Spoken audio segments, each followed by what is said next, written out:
ఆ, అల్లుడు ఆ, ఈ మిషన్ చాలా బాగుంది అల్లుడు. ఉమ్. కాళ్ళని కసాబిసా నొక్కేస్తుంది. పిల్లల కాలు నొక్కడం మానేసాక ఈ మిషన్ కనిపెట్టారులేండి.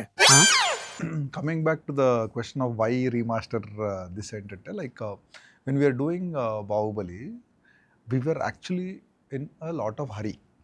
అంటే లైక్ సినిమా బాగుంది, క్వాలిటీ బాగుంది, రిజల్ట్ అంతా బాగుంది, కానీ but it was not the quality we wanted kind of thing. అంటే బికాస్ విజువల్ ఎఫెక్ట్ షార్ట్స్ అన్ని చాలా లేట్గా వచ్చేటి అనమాట. So like that more about అంటే క్రియేటివ్ చాయిస్ కంటే ఓకే బేసిక్గా చేస్తే సరిపోద్ది అన్నట్టు ఆ type we're into, because like release was mounted and it was a huge release. We can't just postpone the release. So it would trigger so much of so many logistical issues.